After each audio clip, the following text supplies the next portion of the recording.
the size of the campaign map in Shogun 2. Look, I mean, it stretches all the way from Spain to Afghanistan. It's colossal. What kind of a PC is this running on? Let's just get that straight out of the way. So this is around a Core i7, about 8 gig of RAM, and a sort of upper mid-range graphics card at the moment. So it's not an absolute top-end system. Right.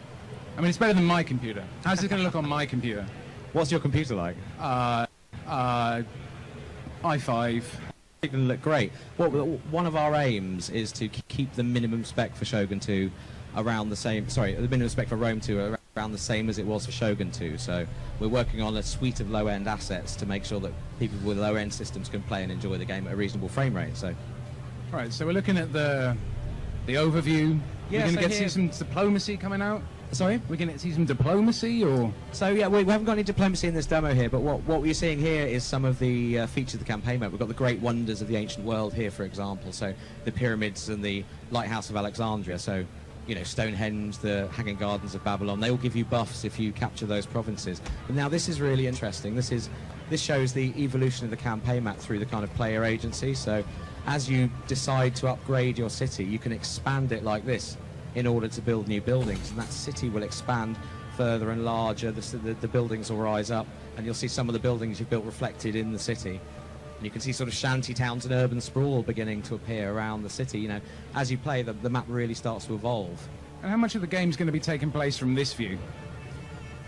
It depends really upon how many battles you choose to fight, because of course you can auto-resolve battles in cases where it's clear you're going to just win the battle. You could auto-resolve, but you know, we've got some of the most tremendous scale battles you've ever seen. So it's probably a 60-40 split if you're a regular battle player. So, and we'll see some battle in a second. We'll see the Battle of the Nile, which is one of our new historical battles.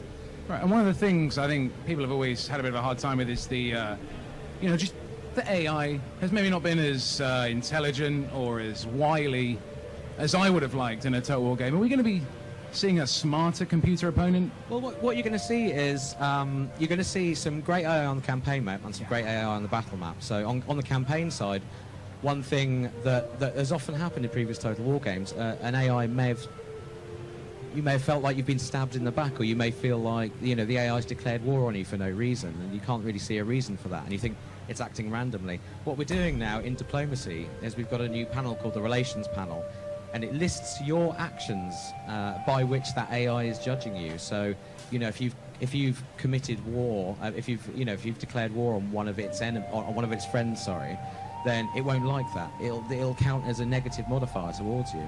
And if you march into its territory under arms, for example, it won't like that. And so you can literally see, you can make a value judgment on how diplomacy is going to go and why that AI is making the decisions that it's making. So we're giving a lot broader window into the AI's decision making. So that should be a real help to players, I think. What you're saying is the AI is still going to come and attack you, but you're just going to know the reason why this time. Exactly. Now, of course, we've got different AI personalities. Some factions will be more more diplomacy-led. Some factions will be more cautious. Some will be more aggressive or expansionist. So you've still got that to deal with as well.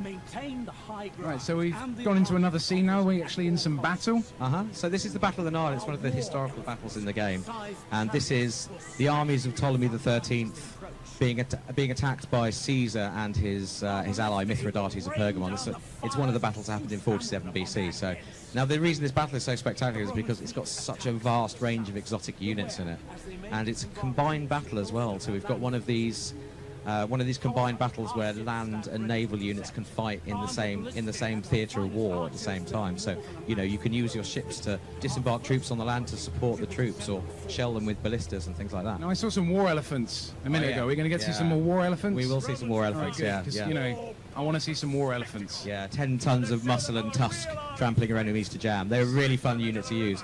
But of course there's a danger side as well. So our war elephants have a kind of internal rage meter that builds up over time. So if you've got guys throwing javelins at them, covering them with arrows and spears, they get a bit angry and they can run amok, at which point you lose control of them. And then, hey, if you've got loads of your guys standing around, they stop distinguishing between friend and foe. So, you've got to be careful with elephants. Al, are we going to see some crazy war elephants today? We'll see some crazy war elephants today. But the bit I really want to point out is the chariots and the impact that they have. Because all the units in our battle demo, in our battles now, have a mass rating So you'll see, on a simple level, what that means is, if you've got a light unit, just a guy in a loincloth with a spear, and a heavily armoured Roman infantryman smash, if they smash into, lightly armoured units, they'll kind of compress them and drive through them. So when you see something like a war chariot, which has great weight, bearing down on a unit, it will really burst through. So we'll see that in a second. Now this is interesting. This is the Egyptian flagship of the Egyptian fleet. And what we're doing is ramming is a big naval tactic of the era. So we've got lots of ships that have ramming capability. And what the ship's going to do now is going to ram into one of the Roman ships. And if we're lucky, we'll see one of the critical destruction animations. Right, there we go. The ship is damaged slightly already, so you've got this great sense of weight and impact and destruction going on. That looks like it was quite a costly. Very much so, I mean, these ships cost a lot of money to build, right? Oh yeah. So the bigger the ship, you're going to have an economy that supports, and you'll have to, through buildings and research, be able to, access that. So it's kind of a late game unit, that one. Right. So if I have to buy that ship, I'm going to feel it when it gets destroyed. Yeah. Exactly, yeah. Oh my God! The What's unit going just on disappeared. Right now? What the infantry fuck? battles? Yeah, so what we've got, this is that was the Roman infantry coming up the hill. This is the chariots that I mentioned here. Now what we're about to see is this is the unit camera. It's a new feature in Rome 2. We can lock the camera to the unit and see the close-up actions of the. What is it? So there you go. You've got guys feature. flying everywhere. That's scythe chariots in action, and these are battlefield deployables, which you can set up if you're in a defensive position. You can set these up before the battle. So what you've seen is a load of guys lighting, burning weighted bales of hay, which are rolling down the hill, disrupting enemy units and damaging them as they go. So. Now I know if you've been following this game, you've been showing off was it Siege of Carthage? That's right. That was the first thing we showed. Yeah, was Quite the a few Siege of times. Carthage. That was a big city. There was a lot of sort of insidey battles. This is a sort of big open plain. Like, That's I mean, right, yeah. How does this make the fighting different? Well, for a start, it's based on a hill, so you've got your standard. Is that size of fun? As you think in the real world, it's hard to attack a hill. So the enemy the side that's attacking uphill is always at a slight disadvantage. It's going to cost them more energy to get up the hill. They're going to move slower. It's going to be harder for them. So as a hill battle. Here come the elephants. And here come the elephants trampling through the Roman troops there. So the reason we're throwing everything at the Romans there is because they're standing on a capture point. We have capture points in battles now. So as long as a unit is stood on that capture point, you can see the flag there. It's cut. The Egyptian flag has come down, and the Roman flag is threatening to come up. So That looks a bit video gamey in a series that's about history. yeah, well, we still want to. At the end of the day, it is a game. It is a piece of entertainment, and while we still aim for great historical authenticity, we still want to make it a great game to play. And we've got a lot of really interesting new features that really support the idea that we want people to be enormously entertained by this. Now, do you not think this does look a little bit daunting to people who've never played the series before? Yeah, I can see how you'd think that.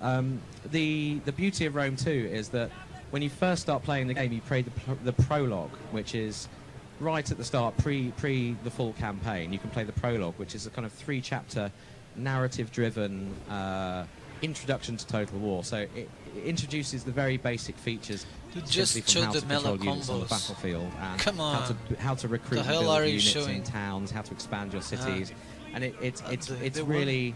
It's enormously entertaining because there's, you play as this The Roman as this sort of dogs, fictional victory is historical ours, character my that we've lord. designed, and his story which leads up to the campaign game. So The it's a trailer. really easy The in new for new trailer. players.